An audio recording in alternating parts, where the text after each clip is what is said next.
법구경 제10장 137 패 40절 마하못갈라나 테라 이야기. 부처님께서 제따와나 수도원에 계시던 어느 때 마하못갈라나 테라와 관련하여 계송 137번에서 140번을 설법하시었다.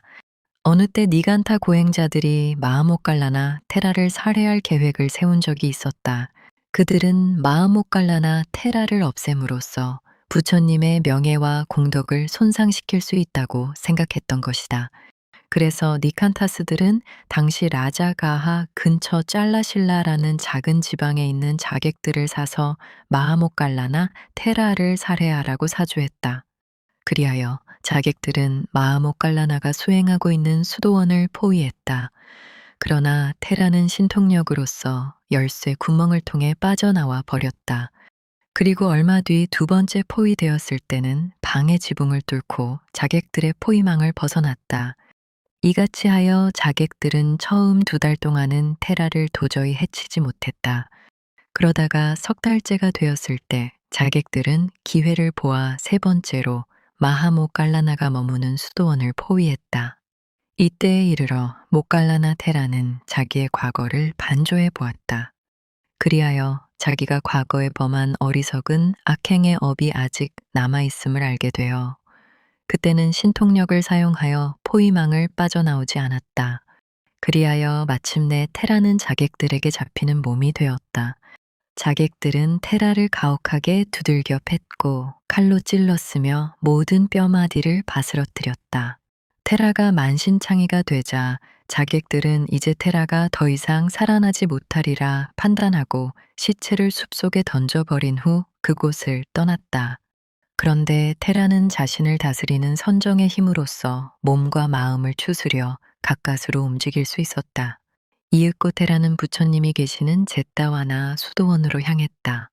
수도원에 도착한 못갈라나 테라는 부처님께 자기는 이제 마지막으로 부처님께 인사를 올리는 것이며 곧 라자가하 근처에 있는 자기 고향 나란다에 돌아가 파리니빠나를 실현하겠다고 사뢰었다.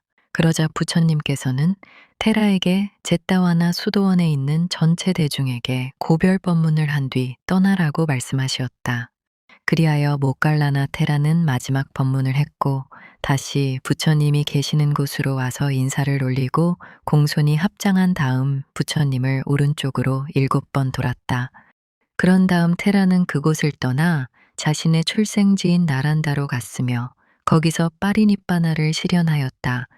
마하못갈라나 테라가 자객들의 손에 의해 희생되었다는 소식은 마치 마른 건불에 붙은 불이 야산에 번져가듯 삽시간에 라자가하와 다른 지방으로 퍼져나갔다. 이때 라자가하를 다스리던 아자타사뚜 왕은 이 소식을 듣고 매우 놀라고 분개하여 사실을 조사하도록 특별 명령을 내렸다. 그리하여 니간타스들 중에서 그 일에 관련된 자들과 자객들을 모두 붙잡아 산채로 불태워 처형하였다. 한편 비쿠들은 마하못갈라나 테라의 죽음을 매우 슬퍼하면서 그처럼 위대한 인물이 어찌하여 자객들의 손에 비참하게 죽지 않으면 안 되었는지에 대해 의아하게 생각했다. 이때 부처님께서는 그들에게 말씀하셨다. 비쿠들이여, 못갈라나가 금생에 이룬 아리안으로서의 고귀한 생활을 생각해 본다면 그는 그 같은 죽음을 만나지 않았어야 당연할 것이니라.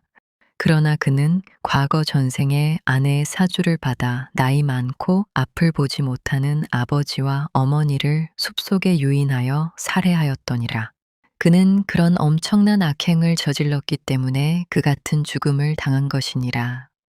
이에 대한 자세한 이야기는 다음과 같다. 전생에 못갈라나는 앞을 보지 못하는 부모를 모시고 나이가 들도록 결혼도 미룬 채 살고 있었다. 그러나 부모들은 장성한 아들이 자기들 때문에 결혼도 하지 못하고 지내는 것이 안쓰럽고 마음에 부담도 되어 며느리에게 밥을 얻어먹고 싶다고 말하며 그의 결혼을 재촉했다. 그럴 때면 아들은 어떻게 남의 식구가 앞을 못 보는 시부모님을 잘 모실 수 있겠느냐면서 차라리 자기가 독신으로 지내면서 부모님을 모시는 것이 낫다고 고집을 부리곤 했다. 그러다가 하도 부모님이 성화를 하시는 바람에 그는 평소에 잘 알고 지내던 처녀와 결혼을 하게 되었다. 그에게 시집온 여인은 처음에는 별 불평 없이 정성스럽게 앞을 못 보는 시부모를 모셨다. 그러나 시간이 지나면서 남편에게 괴로움을 하소연하기 시작했다. 그럴 때마다 남편은 힘들더라도 좀 더 참고 견디면 노인네들이 결국 세상을 떠나실 게 아니냐고 위로했다. 그러던 어느 때 남편이 며칠간 지방에 일을 보러 간 사이에 며느리는 두 노인을 학대하고 일부러 대소변을 가져다 방벽에 발라두었다.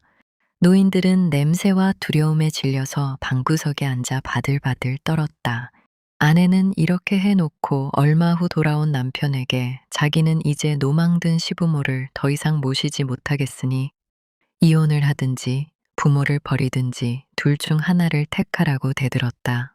이에 남편은 아내에게 며칠 내로 이 문제를 해결할 테니 기다려 달라고 말하면서 방문을 열어보니 대소변으로 더럽혀진 방에서 역한 냄새가 욱하고 치미는 것이었다. 그는 부모에게 이것이 어찌된 일이냐고 여쭈어 보았다. 그러자 부모들은 모르겠구나. 아무튼 내 목소리가 들리지 않게 된 그날부터 이같이 냄새가 나고 무서워서 우리는 꼭 죽는 줄만 알았구나. 얘야, 너는 이게 어찌된 일인지 혹시 알겠느냐 할 뿐이었다. 이에 아들은 아내의 말만 믿고 부모가 망령이 들어서 이같이 된 것이라고 판단하여 부모를 버릴 결심을 굳히게 되었다. 그래서 그는 이튿날 부모 앞에 가서 고개 너머로 바람도 쏘일 겸 놀러 가십사고 청했다. 그런 다음 그는 앞을 못 보는 부모를 유인하여 숲속으로 들어갔다. 거기서 그는 도둑떼를 만난 듯이 위장하여 비명을 질렀다. 그러자 부모님들은 매우 놀라면서 자식을 사랑하는 마음에서 이렇게 말하는 것이었다. 얘야, 이제 우리는 늙은 데다 눈마저 못 보는 형편이니 죽어도 상관없다. 너라도 어서 빨리 도적대를 피해 달아나거라. 아들은 못 이긴 척하며 도망치는 인기척을 내다가 이번에는 자기가 도적 행세를 하여 부모님을 살해했다. 그러자 부모님들은 자식이 무사히 도망친 것만을 다행으로 여길 뿐 자기들이 자식 손에 죽는 줄은 몰랐다. 그는 이와 같은 악행 때문에 여러 생을 걸쳐 기나긴 세월을 두고 니라야에서 고통을 당해야만 했다. 그러나 그는 또한 과거에 수없이 많은 부처님들을 모시고 열심히 수행하면서 서원을 세운 사람이기도 했다. 그때 그는 미래 세상에 곧담아 부처님이 출현하시면 자기는 그 부처님 밑에서 으뜸 가는 제자가 되겠다고 결심하고 많은 공덕 바라미를 성취했던 것이다. 그리하여 마하모칼라나 테라에 태어남은 이번이 마지막이 되었고 결국 자객들의 손에 희생되었던 것이다. 그러나 그는 이미 아라한을 이룬 성자였기 때문에 중생처럼 단순히 죽은 것이 아니라 완전한 정멸, 즉 파리니빠나를 실현했던 것이다. 이같이 마하모칼라나 테라의 전생과 그에 따른 과부를 다 말씀하신 다음 부처님께서는 다음에 개송 4편을 읊으시었다. 해를 끼쳐서는 안 될 사람과 해를 끼쳐서는 안 될 약자에게 무기를 사용하여 해를 끼치면 다음 몇 가지 중에 하나에 그는 떨어지리라.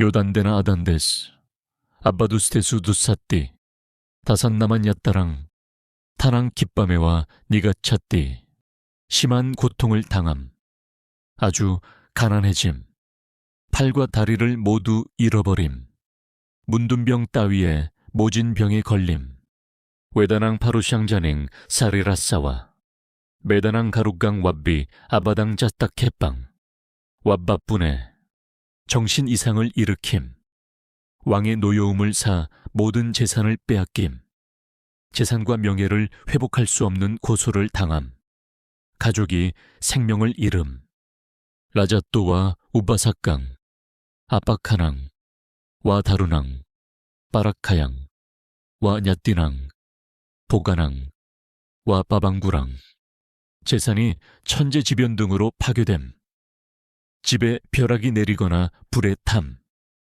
그런 뒤 그 어리석은 자는 죽어서 니라야에 떨어져 고통을 당하리 아타와싸 아가라니 아기다히띠 마와꼬 까야싸 메뚜반뇨 니라양소 바빠짜띠